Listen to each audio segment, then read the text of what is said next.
ಐಪಿಎಲ್ನಲ್ಲಿ ಬೆಂಗಳೂರನ್ನ ಪ್ರತಿನಿಧಿಸುತ್ತಿರುವ ಆರ್ಸಿಬಿಗೂ ಕನ್ನಡ ಹಿಂದಿ ಭಾಷಾ ಬಿಸಿ ತಟ್ಟಿದೆ. ಸೀಸನ್ 18ರ ಹರಾಜಿನ ವೇಳೆ RCB management Hindi social media open ಮಾಡಿದೆ. ವಿರಾಟ್ ಕೊಹ್ಲಿ ಹಿಂದಿಯಲ್ಲಿ ಆರ್ಸಿಬಿ ಬಗ್ಗೆ ಮಾತನಾಡಿರುವ ವಿಡಿಯೋವನ್ನು ಹಂಚಿಕೊಂಡಿದೆ. ಆರ್ಸಿಬಿ ಹಿಂದಿ ಪ್ರೀತಿಗೆ ಕನ್ನಡ ಫ್ಯಾನ್ಸ್ ಹಿಡಿದೆದ್ದಿದ್ದಾರೆ. ಇದು ಬೆಂಗಳೂರಿನ ಕನ್ನಡ ಸಂಸ್ಕೃತಿಗೆ ಮಾಡಿರುವ ಅವಮಾನ. ಈ ಕ್ಷಣವೇ ಹಿಂದಿ ಪೇಜ್ ಅನ್ನು ರದ್ದು ಮಾಡಿ, ಡಿಲೀಟ್ ಮಾಡಿ ಅಂತ ಆಗ್ರಹಿಸಿದ್ದಾರೆ. ಆದರೆ ಆರ್ಸಿಬಿ ಕನ್ನಡ ಫ್ಯಾನ್ಸ್ ಆಕ್ಷೇಪಕ್ಕೆ ಇತರೆ ಭಾಷಿಕರಿಂದಲೂ ಆಕ್ಷೇಪ ವ್ಯಕ್ತವಾಗಿದೆ. ವಿವಾದದ ಬೆನ್ನಲ್ಲೇ ಬಳಿಕ ಎಚ್ಚೆತ್ತ ಆರ್ಸಿಬಿ ಮ್ಯಾನೇಜ್ಮೆಂಟ್ ಸ್ಪಷ್ಟನೆ ಕೊಟ್ಟಿದೆ.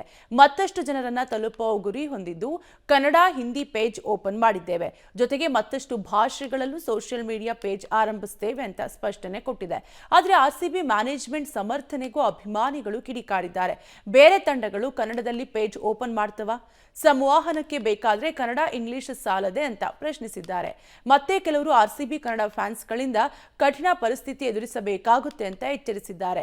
ಆದರೆ ಮತ್ತೆ ಕೆಲವರು ಆರ್ಸಿಬಿ ಏನು ರಣಜಿ ಟೀಮ್ ಅಲ್ಲ, ದೇಶಾದ್ಯಂತ ಫ್ಯಾನ್ಸ್ ಹೊಂದಿದೆ, ಹಿಂದಿ ಸೇರಿದಂತೆ ಬೇರೆ ಭಾಷೆಗಳಲ್ಲಿ ಪೋಸ್ಟ್ ಮಾಡೋದೇನು ತಪ್ಪಲ್ಲ.